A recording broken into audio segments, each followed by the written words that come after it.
Well, right now, I am on the island of Guadalcanal, and this campaign was where U.S. forces were going to start pushing back against the Axis forces for the first time. And a lot of the things that happened here in Guadalcanal were depicted in the HBO series The Pacific. There are also a lot of real well-known books like Helmet for My Pillow by Robert Leckie and Guadalcanal Diary that talk about some of the things that happened here in August, September, October, and on of 1942. And one of the actions that probably looms largest is one that happened where I'm standing right now at Alligator Creek.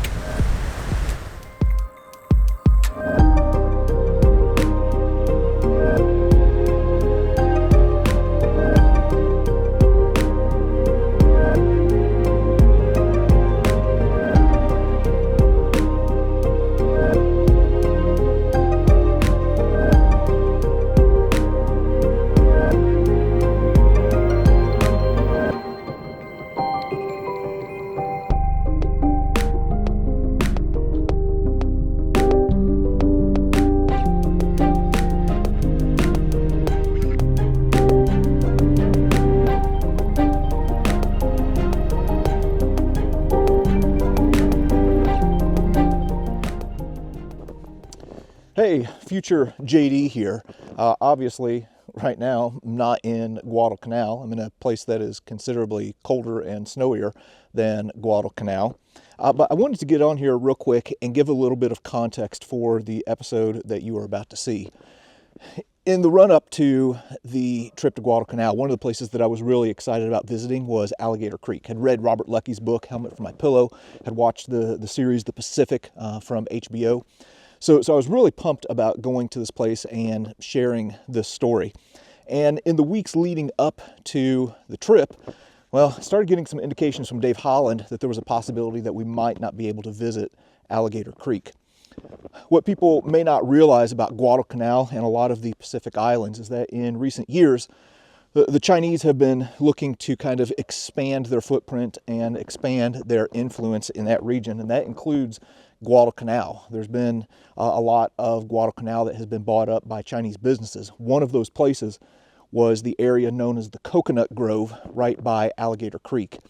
And unfortunately, the Chinese business that moved in there destroyed the Coconut Grove and really kind of transformed the landscape there, and also severely limited access, which has been something that has been a point of controversy since it happened. Fortunately, when we got there, we were able to gain temporary access to Alligator Creek, but it was very, very brief. We only had a small sliver of time that we could be there, and then we had to get right back out. So I had all kinds of plans with Alligator Creek. We were going to do a very detailed breakdown of the engagement there. We're going to talk about Jacob Vuza, one of the Solomon Island coast watchers, who played a huge role in that engagement. But unfortunately, we had to just kind of show what we could show and then move out. So anyway, as you watch the episode, please give me a little bit of grace. There are going to be a lot of things about Alligator Creek that I'm not able to talk about, but hope that you'll enjoy it anyway. In the first week after the Marine Corps' 1st Division landed unopposed on Guadalcanal, a perimeter had been formed around Henderson Field. To immediately strike back against this threat on Guadalcanal, Lieutenant General Hayakutake of the Japanese 17th Army dispatched a force of just over 900 men in the 28th Regiment under Colonel Ichiki to the east of the U.S. perimeter at Taivu Point. On August 19th, Ichiki, who had played a major role in the Marco Polo Bridge incident at the front end of the Second Sino-Japanese War in China, landed with 3 companies of the 28th Regiment and immediately began making his way west towards Henderson Field. At the same time, a patrol of Marines under the command of Charles Brush was making its way east to find and destroy a radio station that was rumored to be in the jungle. At about midday, the 60-man Brush Patrol clashed with an advanced party of the Ichiki detachment. A firefight ensued, resulting in the deaths of all but a few of the Japanese scouting party. Upon inspection of the dead, Brush noticed that the Japanese were wearing the star of the Imperial Japanese Army rather than the chrysanthemum of the Imperial Japanese Navy. With newer uniforms and maps that showed the Marine positions around Henderson Field, it was determined that a fresh force had landed and had intentions of assaulting the airfield. With knowledge of the impending attack, General Vandegrift sent the 1st and 2nd Battalions of the 1st Marine Regiment under Colonel Clifton Cates to the west bank of the Elu River. To reinforce a sandbar on their left flank, Cates deployed 100 men of the 1st Special Weapons Battalion with 2 37mm anti-tank guns equipped with canister rounds. Also at the sandbar, the Marines stretched a single strand of barbed wire to slow down any attack that might occur along this sensitive part of their front. Just after midnight on August 21st, an advanced element of the Ichiki detachment reached the western bank of the Elu River, kicking off what would later be known as the Battle of Alligator Creek. All right, now like I said, we're at a place that the Marines called Alligator Creek during the Guadalcanal campaign. And I have to say, it's pretty windy here. We're right by the ocean, so I apologize if there's a little bit of wind noise. I'm doing everything that I can to try and mitigate that.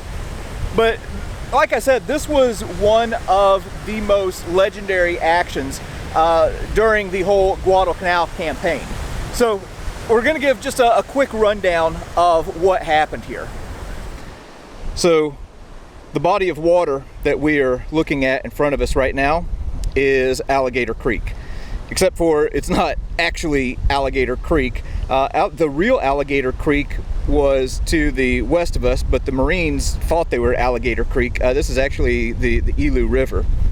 But anyway, if we're trying to orient ourselves, I need to make a little bit of a disclaimer here. We've lost a lot of this battlefield, to be honest with you.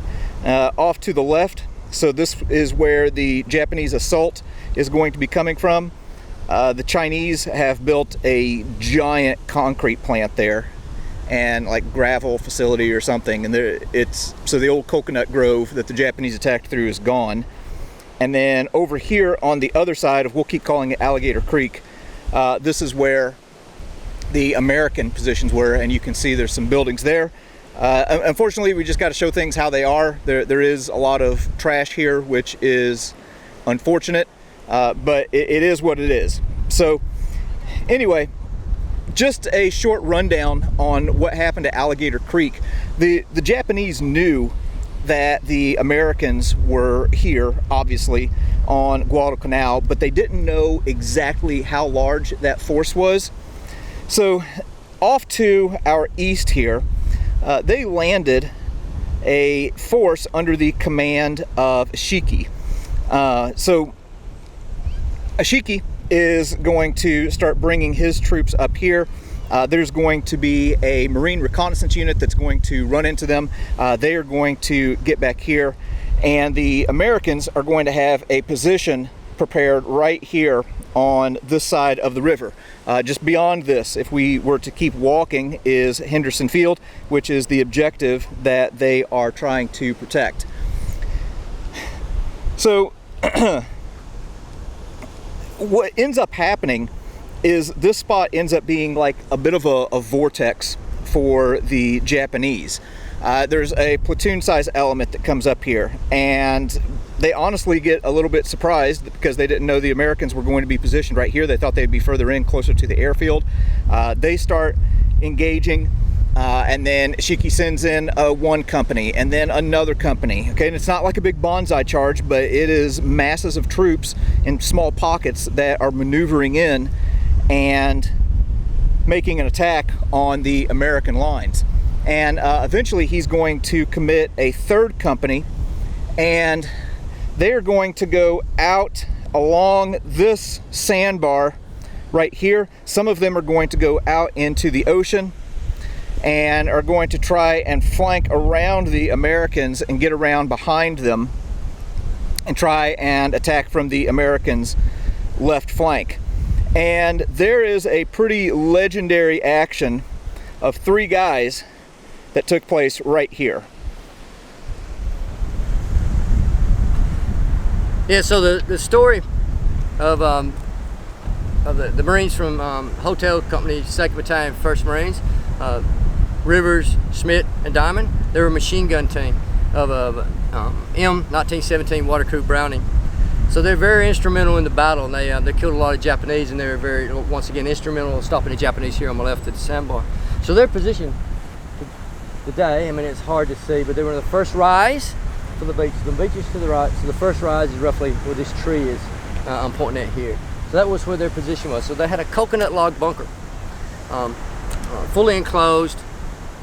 When the Japanese attacked, you can just see they're only about 50 to maybe 75 yards from the sandbank. So when they started firing, they could fire enfiladed fire straight into the side of the Japanese. Well, they couldn't depress their gun low enough at one stage when the Japanese were getting to the left. So Rivers kicked the bottom of the bunker out to be able to lower the machine gun to fire. So they started engaging the Japanese. They fired a number of rounds. They were really hitting the Japanese quite hard. And drawing a lot of attention nevertheless. So during the course of the fighting, a machine gun burst got Johnny Rivers in the face and chest, killed him instantly. So the other two pulled Rivers out, put him behind the bunker, and Al Smith jumped on it, and Diamond was the loader. So they maintained the rate of fire off and on, still holding the Japanese, but at the same time they still get the Japanese fire. Machine gun burst almost, I think, hit Diamond or come close to Diamond, but then either a knee mortar or grenade landed to the front and blinded Smith and wounded Diamond even further. There's different reports that say that then Diamond kept on firing, and then, Smith kept on firing, and then Diamond would be the eyes, but in reality, they both hit the ground because the machine gun had been shot up and blasted to pieces. And then a short time later, another crew jumped in to assist them and put another machine gun in there. In fact, one of the guys who said they replaced him almost stepped on Rivers because Rivers was located right behind the bunker and had a big palm frond laid on top of him. So that's the story of those three. In fact, Smith, there was a movie, he became a national hero, earned a Navy Cross. All three of them did earn Navy Crosses. And there was a movie, I think it's Pride of the Marines, made during the war about Al Smith. So it's a propaganda movie, but it portrays the story of those three. Another well-known account of what happened at Alligator Creek comes from Robert Leckie, who wrote the book Helmet for My Pillow. He's portrayed in the HBO series The Pacific.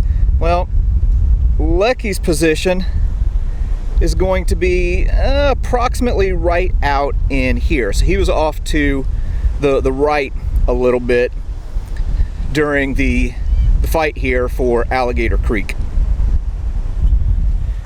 We've moved just off the beach just a little bit, and this area is what was known as the Coconut Grove.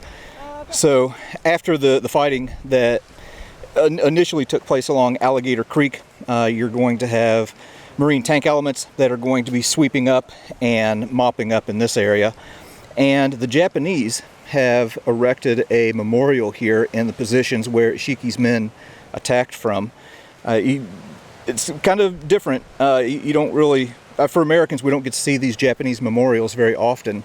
And then off to the side in English, I know this is written in a very interesting way. I'm going to have to tilt my head to read it. But it says, Ichiki Party was organized in Asahikawa, Japan during World War II.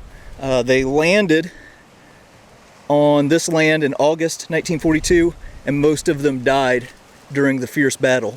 We praise every soldier of Ichiki and all brave men who died here for their nation. It is our sincere wish that the world will remain peaceful forever without any more wars. Yeah, so here's the Japanese memorial here at Alligator Creek.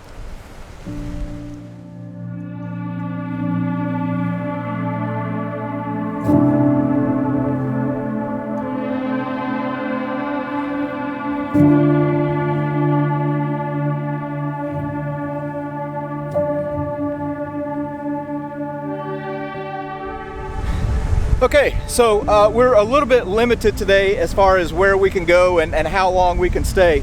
So this is just kind of a short look at what Alligator Creek looks like today. But this was going to be one of the first of many engagements that was going to take place right here on the island of Guadalcanal.